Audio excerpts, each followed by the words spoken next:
vamos abrir a palavra em João, capítulo 4.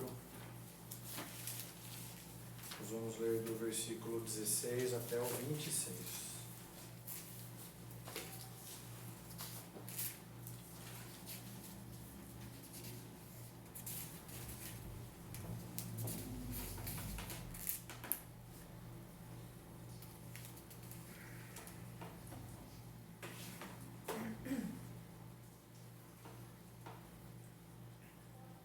Vamos orar antes. Senhor, abençoa-nos durante a ministração desta palavra. Senhor, nos faça entender mais de Ti. Nós precisamos Te conhecer e a Tua palavra é a fonte de conhecimento a respeito de quem Tu és. Então agora nós nos debruçaremos sobre ela para que as Escrituras agora entrem nos nossos corações e faça mudança, Pai amado, nas nossas vidas, porque nós precisamos viver de uma forma que nos faça ser mais parecidos com o Senhor Jesus Cristo. E a Tua palavra tem tudo o que nós precisamos saber para ser mais parecido com Ele. Nos abençoa, Deus, neste tempo, em nome de Jesus. Amém. Amém. João 4, a partir do verso 16, diz assim: Ele lhe disse, o Senhor Jesus dizendo à mulher samaritana: Vá, chame o seu marido e volte. Não tenho marido, respondeu ela. Disse-lhe Jesus: Você falou corretamente, dizendo que não tem marido. O fato é que você já teve 5, e o homem com quem vive agora não é seu marido. O que você acabou de dizer é verdade. Disse a mulher: Senhor, vejo que é profeta. Nossos antepassados adoraram neste monte, mas vocês, judeus, dizem que Jerusalém é o lugar onde se deve adorar. Jesus declarou: Creia em mim, mulher. Está próxima a hora em que vocês não adorarão o Pai nem neste monte, nem em Jerusalém. Vocês, samaritanos, adoram o que não conhecem. Nós adoramos o que conhecemos, pois a salvação vem dos judeus. No entanto, está chegando a hora, e de fato já chegou, em que os verdadeiros adoradores adorarão o Pai em espírito e em verdade. São estes os adoradores que o Pai procura. Deus é espírito, e é necessário que os seus adoradores o adorem em espírito e em verdade. Disse a mulher: Eu sei que o Messias, chamado Cristo, está por vir. Quando ele vier, explicará tudo para nós. Então Jesus declarou: Eu sou o Messias, eu que estou falando com você. Meus irmãos, nós hoje estamos começando uma série de ministrações intitulada Eu Sou. Nós iremos fazer um estudo nessa série sobre o Evangelho de João, onde Jesus Cristo se apresenta como sendo o Eu Sou. E nós queremos, meus amados, começar essa série justamente dizendo quem é esse Jesus. Porque desde o Antigo Testamento já havia uma promessa de que esse Cristo viria. Porém, uma promessa não revelada. É uma promessa, então precisa ser revelada. E o Senhor Jesus Cristo, então, ele se revela aqui. Nessa conversa com essa mulher, ele fala isso. Eu queria só apenas, antes de nós entrarmos na passagem propriamente dita, na ministração propriamente dita, eu quero fazer apenas uma introdução rápida para explicar para os irmãos o significado dessa palavra Messias. É importante para nós entendermos o que Cristo quis dizer para essa mulher lá no final, lá na nossa conclusão. Eu quero chegar nesse ponto. Esse título Messias, meus irmãos, ele é um título de origem hebraica. E o significado é ungido. No Antigo Testamento eram ungidos homens, pessoas, como também objetos.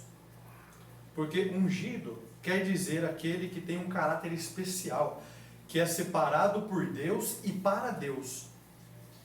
Nós vemos no tabernáculo os utensílios sendo ungidos. Por quê? Porque eram utensílios consagrados a Deus, porque eles seriam usados nos ritos do tabernáculo, nos ritos do culto do povo do Antigo Testamento.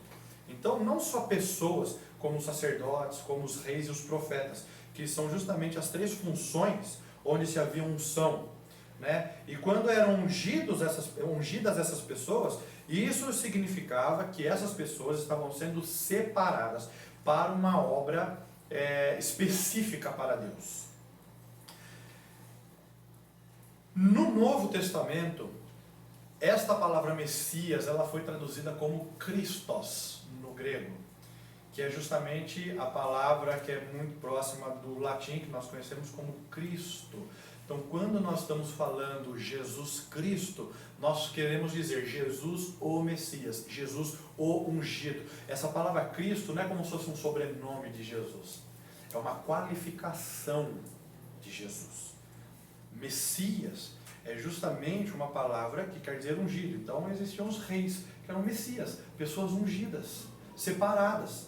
Então quando nós falamos Jesus Cristo, nós não queremos dizer um nome ou um sobrenome, nós estamos dizendo um nome e uma qualidade deste nome.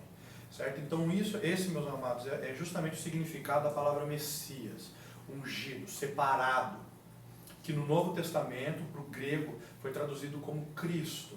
E é importante nós entendermos esse conceito, porque nós precisaremos desta noção para a ministração. Meus amados, aqui a palavra de Deus nos relata de algo, de uma passagem, né, bíblica muito conhecida. Justamente a história da mulher samaritana e do Senhor Jesus Cristo. O Senhor Jesus Cristo passava pela Samaria, numa cidade chamada Sicar, e próximo do meio-dia mais ou menos, e com muita sede, ele parou num poço para beber água. Então chega uma mulher samaritana e o Senhor Jesus Cristo pede água para beber. Nesse momento existe um certo constrangimento, porque a mulher responde para Jesus: como você fala comigo? Não pode.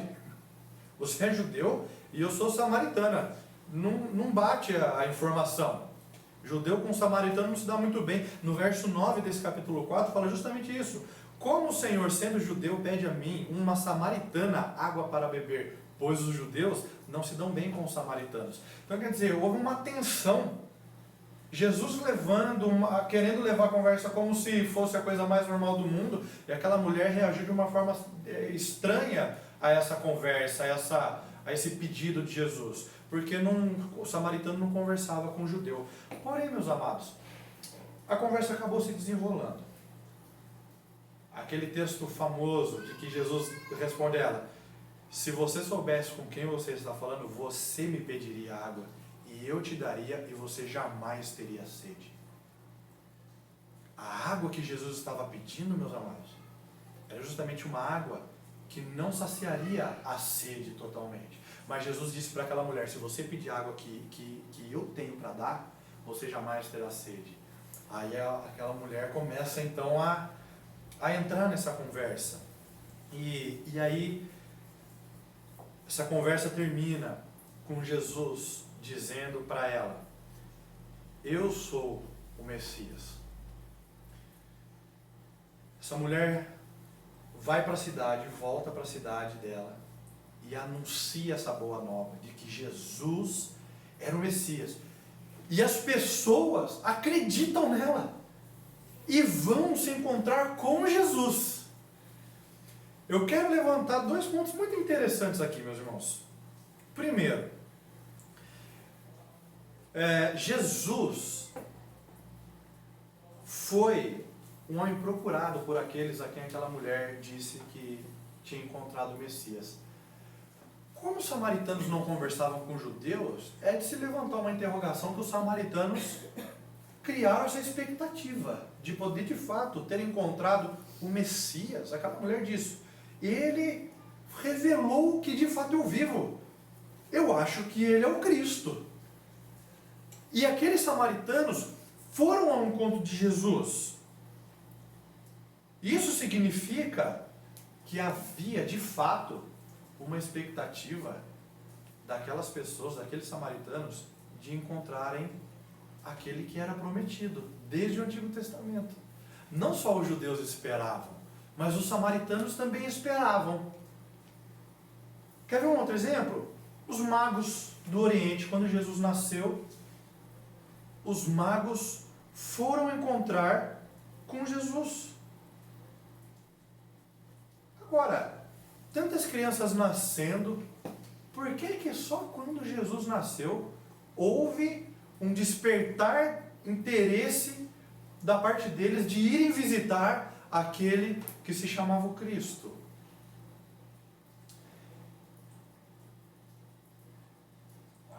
André, discípulo de João Batista. João Batista ministrando, e aí ele diz assim: eis o Cordeiro de Deus, que tira o pecado do mundo. Quando Jesus se aproximava, nesse momento, André e um outro discípulo, a palavra diz que 2 discípulos foram atrás de Jesus. André era irmão de Pedro, de Simão, e encontrou com Simão, e sabe o que ele disse? Em João 1,40 ele disse assim: achamos o Messias. Esses textos apenas provam que Jesus era alguém esperado. Existia uma expectativa, até de uma forma talvez acalorada. Nós podemos, de acordo com esses textos, perceber que a expectativa era grande, e não só dos judeus, de todos os povos. Samaritanos que não se davam com judeus esperavam alguém. Eles tinham para eles aquelas palavras do Antigo Testamento. Eles tinham aquela palavra de que viria um Messias. Imaginem para os judeus o que era essa expectativa de vir aquele que era prometido por todos do Antigo Testamento. Todos os profetas profetizaram sobre esse que um dia viria. E essa promessa, meus irmãos, para os judeus, ela era de extrema importância. Por quê? Porque o povo de Israel viveu muito debaixo de assolação, de opressão, e sempre uma palavra de que haveria alguém que os livraria. E o povo vivendo em cativeiro, e uma palavra de um homem que poderia trazer um conforto.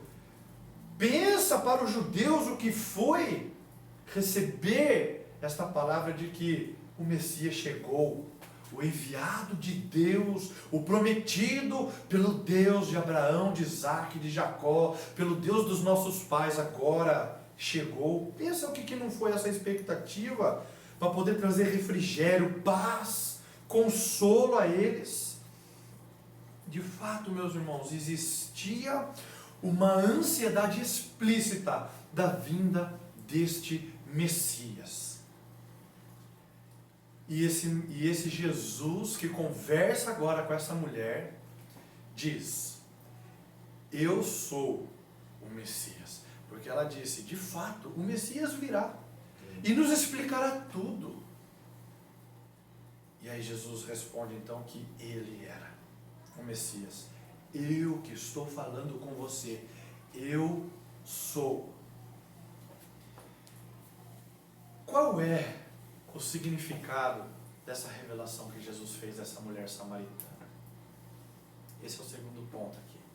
O primeiro era justamente essa ansiedade, se é que eu posso dizer, dos povos esperando alguém.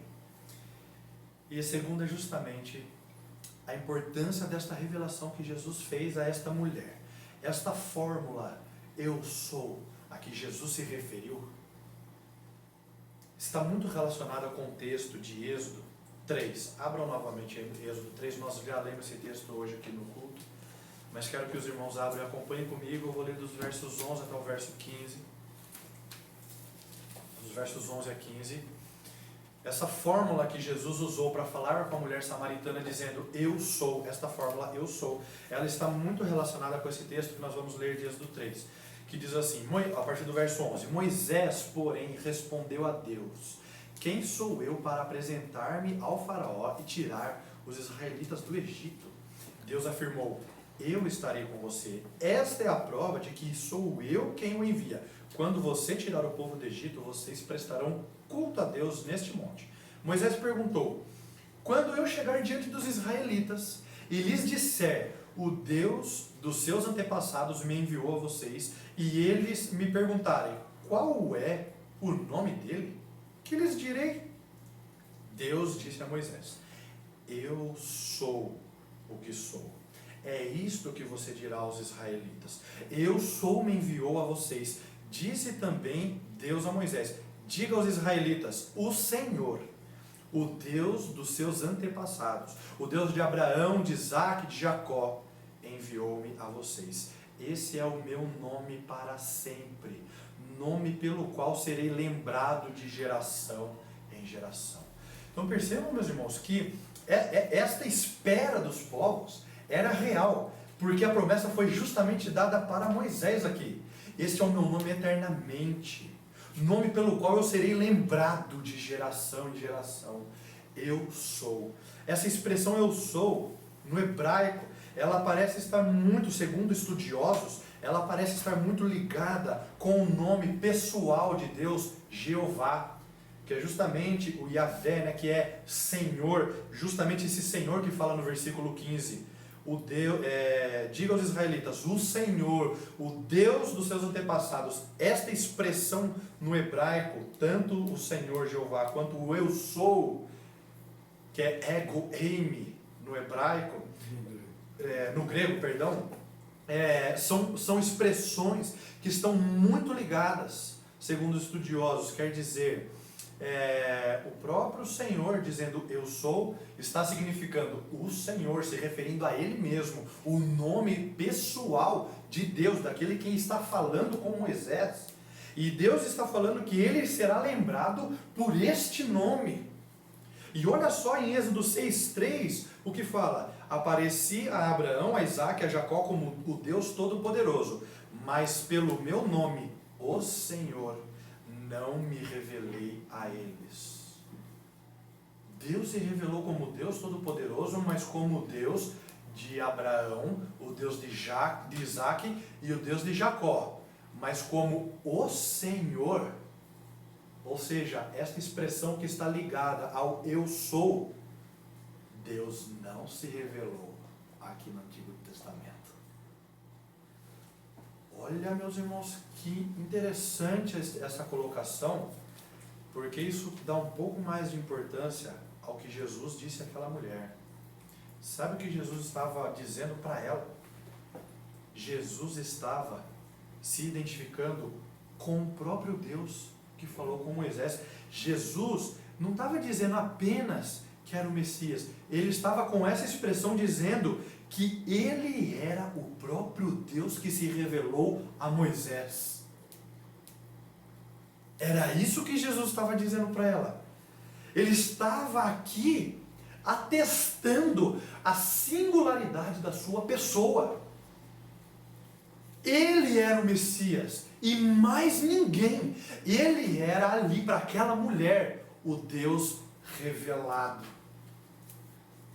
O Deus que não se revelou como o eu sou lá para o Antigo Testamento, mas agora Jesus estava dizendo com esta expressão, eu sou o Messias, ele estava dizendo, eu sou a revelação do nome daquele Deus que falou com os seus antepassados.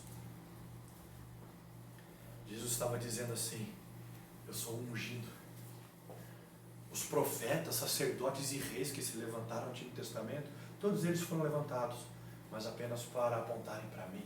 Eu sou o sacerdote, eu sou o profeta, eu sou o rei, não precisa de mais ninguém, eu sou. Ele estava se apresentando como aquele que era esperado pelos povos, meus irmãos. Ele se apresentou como o profeta perfeito, como o sacerdote, como o rei perfeito. Vamos analisar um pouquinho o que isso significa. Significa Jesus se identificar como profeta. O que é um profeta, meus irmãos? Profeta é aquele que fala para outras pessoas as palavras de Deus. Essa é a principal função de um profeta. Falar ao povo as palavras de Deus. Ele é um mensageiro de Deus para o povo. Todos os profetas comprovaram isso, porque quando os profetas falavam ao povo, eles diziam assim: iniciavam a sua fala sempre dessa forma: assim diz o Senhor. Quer dizer, são profetas. Por quê? Porque eles estão dizendo agora o que Deus disse a eles e pediu para que seja dito ao povo. Então eles começam os seus discursos com assim diz o Senhor. Isso atestava que ele era um profeta e que tudo que ele falaria então era Deus que havia dito. O maior profeta que houve no Antigo Testamento, meus irmãos, foi o próprio Moisés. Moisés recebeu do próprio Deus os mandamentos. Toda a lei em que o povo se apoiou depois, e inclusive todos os profetas, todos aqueles que ministravam para o povo, todos eles se apoiaram em cima daquilo que foi passado para Moisés. Então Moisés é considerado como o maior profeta que existe no Antigo Testamento. Agora, Deuteronômio 18 nos faz uma observação muito interessante. A partir do verso 15 de Deuteronômio 18 diz assim: o Senhor, o seu Deus, levantará do meio de seus próprios irmãos um profeta como eu. Moisés falando. Ouçam-no, pois foi isso que pediram ao Senhor, o seu Deus, em Horebe, no dia em que se reuniram, quando disseram: não queremos ouvir a voz do Senhor, do nosso Deus, nem ver o seu grande fogo, senão morreremos. O Senhor me disse: eles têm razão. Levantarei do meio dos seus irmãos um profeta como você, Deus falando para Moisés. Porei as minhas palavras na sua boca, e ele dirá a vocês tudo o que eu lhe ordenar. Se alguém não ouvir as minhas palavras, que o profeta falará em meu nome, eu mesmo lhe pedirei contas. Aí os profetas todos diziam assim: assim diz o Senhor. E aí nós lemos Jesus falar assim: vocês ouviram o que foi dito aos seus antepassados, né? Porém, eu vos digo. Jesus, quando fazia os seus discursos, ele falava desta forma: vocês ouviram o que disseram no passado, porém agora eu vos digo. Ele diz assim: em verdade vos digo. Mas espera um pouco. Os profetas falavam em nome do Senhor. Assim diz o Senhor. E Jesus agora vem e diz: eu vos digo. Eu estou dizendo. Vocês ouviram o que Deus falou para os seus pais no passado? Sim. Agora eu estou dizendo o seguinte. Quer dizer, Jesus está se colocando como uma pessoa que diz o mesmo grau de importância do que aquele Deus de Abraão, Isaac e Jacó dizia no passado. Sabe por quê, meus irmãos? Porque quando Cristo disse para aquela mulher que ele era o Messias, ele estava dizendo para aquela mulher: eu sou o profeta esperado. Eu sou o profeta que Deus disse lá atrás para Moisés que ele levantaria do meio do povo um que seria maior do que Moisés. Jesus estava ali afirmando sua autoridade máxima para aquela mulher. Ele estava afirmando para ela que ele tinha a mensagem de Deus para a humanidade e por isso todo mundo devia ouvi-lo. Era isso que Jesus estava dizendo para aquela mulher, meus irmãos. Que a palavra máxima vinha dele. Ele era o próprio Deus, ele era o próprio profeta que se levantaria sendo maior do que Moisés. A quem Deus disse: ouçam, porque eu lhes direi as minhas palavras. Ouçam o que ele diz, porque senão eu pedirei contas de quem não ouvir. E Jesus disse: tudo o que meu Pai me disse, eu tenho dito a vocês. Jesus, ele é o profeta esperado, meus irmãos. Quem é que as pessoas estão ouvindo hoje nesse mundo? Olha quantas vozes existem no mundo caído que nós vivemos. Pessoas, meus irmãos, sendo enganadas. falsos profetas se levantando, distorcendo a palavra de Deus, fazendo más interpretações, colocando dúvidas no coração daqueles que os ouvem. Pessoas perdidas, angustiadas, sem paz, depressivas. Jesus precisa ser pregado. A palavra de Deus precisa ser pregada, porque é a única voz que nos traz o consolo devido, que nos traz essa calmaria, essa paz, que é a verdade para nós. É o Senhor Jesus Cristo. Ele é a palavra de Deus, Ele é a mensagem de Deus para este mundo caído. Ele é, meus amados, o Messias, que diz com toda a autoridade: eu sou. Ele é o sacerdote, meus irmãos. O sacerdote tem como uma função básica no Antigo Testamento, e vemos isso no tabernáculo como maior referência. O sacerdote apresentar a Deus sacrifícios em favor de pecadores. Se alguém pecava, trazia um animal para sacrifício, mas o sacerdote fazia esse sacrifício. O sacerdote fazia o sacrifício para ele mesmo e fazia o sacrifício em função do povo, para que houvesse remissão de pecado. Sem derramamento de sangue, não há remissão de pecado. A palavra nos ensina isso. E o pecado é justamente o que trazia e traz até hoje uma séria consequência para o homem, que é o afastamento de Deus. Quando Adão pecou, o que aconteceu entre Adão e Deus foi justamente um distanciamento. Quebrada a comunhão com Deus por causa do pecado. E o pecado até hoje, meus irmãos, faz isso. O pecado deixa as pessoas distantes de Deus. E a tarefa do sacerdote era justamente oferecer o sacrifício em favor do povo, para que pudesse haver alguma comunhão com esse Deus, alguma aproximação com Deus.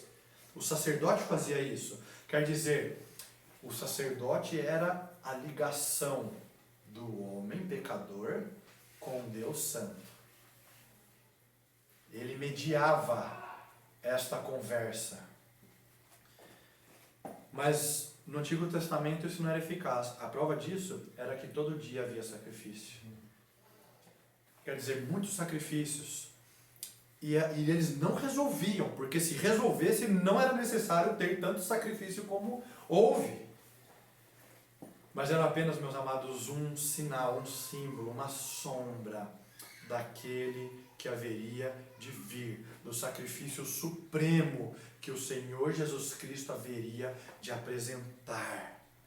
Ele era o sacrifício perfeito diante de Deus, o único sacrifício aceito diante de Deus. Em Hebreus 5:6, a palavra diz assim: tu és sacerdote para sempre.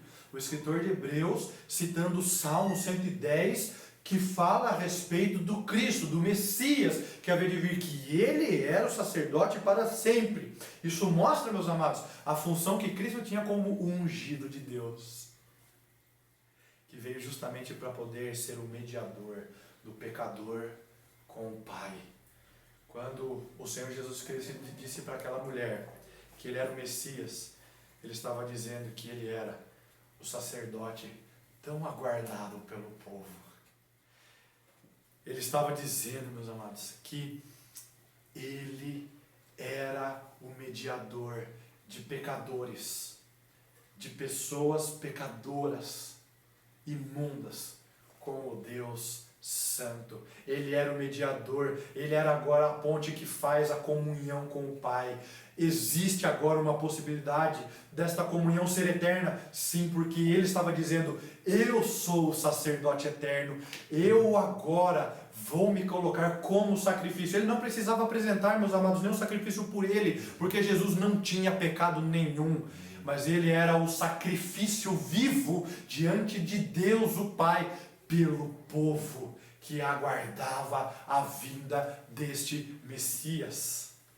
Ele era esse mediador, ele era o sacrifício eterno, então ele agora é a ligação com Deus. Eternamente não existe mais necessidade de sacrifícios hoje, meus irmãos, porque o Senhor Jesus Cristo, sendo Deus, se fez homem e foi para aquela cruz como Deus homem, e ele, por conta da sua eternidade como Deus, o sacrifício que ele apresentou como sendo o próprio Cordeiro era eterno.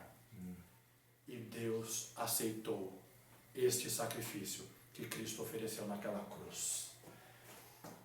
Não existe, meus amados, nenhuma outra ligação com Deus, se não for por Jesus Cristo, o Filho de Deus. Qualquer outra coisa que te ofereçam é mentira, não tem nenhuma eficácia, não tem validade, porque só Jesus é aceito pelo Pai. Cristo, meus amados, Cristo, apenas Cristo. E a terceira função que nós vemos como que eram ungidos no Antigo Testamento era como rei. E o Senhor Jesus se apresentou como um rei também. O rei ideal, meus amados, acho que se apresentou no Antigo Testamento, foi Davi. Foi justamente um homem que obedecia a Deus. Um homem chamado segundo o coração de Deus. Ele governou sabiamente o povo. Ele administrou muito bem as guerras todas. E ele promoveu justiça também. Mesmo no meio de tanta guerra, promoveu justiça. Então, meus amados, todos os reis que se levantaram, eles eram comparados sempre a Davi. O povo sempre comparava a Davi. E era justamente por essa comparação que eles diziam se o rei era bom ou se o rei era mau. E o fato, meus irmãos, do povo ter sido escravizado e oprimido por vários povos inimigos, mostra que houveram muitos reis que não foram bons. E isso alarmava o povo da necessidade da vinda desse Messias prometido. O povo aguardava por quê? Porque quando esse Messias vier, ele reinará sobre nós e haverá paz. Ele reinará com justiça, ele promoverá toda essa justiça, será um ótimo guerreiro. O povo tal esperava isso, meus irmãos. Mas o Senhor Jesus Cristo, quando ele se revelou ser o Messias para aquela mulher, ele estava dizendo que ele era um rei, mas não um rei político, às vezes, como o povo esperava. Não um rei guerreiro, mas sim como um rei espiritual, meus irmãos. Um rei que veio para libertar a todos os que creem no seu nome do pior dos cativeiros, o pecado. Ele veio libertar todos aqueles que creem no nome dele da escravidão do pecado, da condenação eterna. É isso que ele veio fazer. Ele veio como um rei, governar os corações daqueles que creem no seu nome, para dar sentido à vida dessas pessoas, para dar uma direção para todas elas, para que haja um governo sábio, para que haja uma direção sábia. E Jesus, como um rei, governa sabiamente e espiritualmente sobre nós, meus irmãos. Nós podemos olhar para qualquer pessoa que está ao nosso redor e nós sabemos qual é o rei que governa sobre elas. As pessoas mostram quem são o seu rei. Nós mostramos, meus amados, que o nosso rei é o Senhor Jesus Cristo. Todo cristão na face desta terra mostra quem governa a sua vida. E esta pessoa é Jesus Cristo. Sabe por quê? Porque Jesus, ele veio como um rei e ele reinará para todo o sempre. A palavra diz que ele reinará para todo sempre. Jesus, ele é o nosso rei. Jesus, meus amados, ele dá orientação para o homem. Se o homem estiver perdido, ele pode abrir a palavra de Deus e encontrar nestas letras, nesta escritura, a direção do Rei dos Reis, o Senhor Jesus Cristo. A palavra diz que nós temos que nos examinar a nós mesmos, meus irmãos. Nós temos que tomar todo dia muito cuidado com aquilo que pode querer governar o nosso coração. Nós temos que sempre estar debruçados sobre esta palavra, para que Cristo governe a nossa vida e nós não caiamos. Jesus, Ele é o Messias, o Rei dos Reis. A revelação, meus amados, de Jesus para aquela mulher samaritana, de que Ele era o Messias, surtiu um efeito imediato. Aquela mulher se maravilhou com o que aquele homem estava dizendo para ela. E de pronto ela foi para a cidade e falou para todos daquela cidade que ela tinha encontrado Cristo. E aquelas pessoas foram ao encontro de Jesus. Jesus, meus amados, Ele é o Salvador, e todas as pessoas que ouvem que Cristo é o Messias, o enviado de Deus, o prometido, o Senhor agora revelado, todas as pessoas que ouvem isso não podem ficar indiferentes com essa informação. É uma impossibilidade nós ficarmos impassíveis diante disso. Jesus é o Messias, ok. Não, meus irmãos, Jesus é o Messias, Ele é o Salvador das nossas vidas. Ele é o grande eu sou revelado. Quem descobre que Jesus é o Cristo, descobre, meus irmãos, que Ele é o profeta que tem as palavras de vida eterna. Que Ele é o único sacerdote que pode reatar a relação dos homens com Deus, por meio do sacrifício que apresentou na cruz, e que servi-lo como rei por toda a eternidade é o privilégio máximo que se pode obter. É sobre isso que nós iremos falar nos próximos cultos, meus irmãos. Jesus é o Messias, o grande eu sou. Deus, nós te adoramos por ter enviado o Messias tão esperado por nós. Nós te adoramos por ter revelado a nós quem é o grande eu sou. Esta dúvida pairou durante séculos, Senhor. Tu disseste, o eu sou me enviou a vós, e todos os profetas, todos os reis e todos os sacerdotes do Antigo Testamento se pautaram na confiança daquela palavra, o eu sou me enviou a vós. Mas quem é o eu sou? Jesus, Ele veio para dizer, eu sou o Messias prometido lá no Antigo Testamento. Que revelação maravilhosa, Senhor. Isso tem que mudar a nossa vida. Isso tem que nos transformar dia após dia, porque nós podemos ter relação com este Senhor, nós podemos conhecer esse Deus pessoalmente, nós podemos estar próximo desse Deus que se revelou a nós. Oh Deus, muito obrigado pela Tua palavra, e eu te peço que ela mude os nossos corações, mude a nossa mente, mude o nosso agir, ela nos transforme e nos faça ser conformados à imagem do Filho de Deus, o Senhor Jesus Cristo. E que tudo que nós falarmos nesta série, nos próximos cultos em que nós iremos tratar mais explicitamente o eu sou, esse Jesus Cristo, nós, ó Deus, possamos ser tratados pela Tua palavra, impactados por esta verdade, confrontados por esta verdade, e que ela faça transformação nas nossas vidas, Senhor. É o que eu te peço, em nome de Jesus. Amém, Senhor.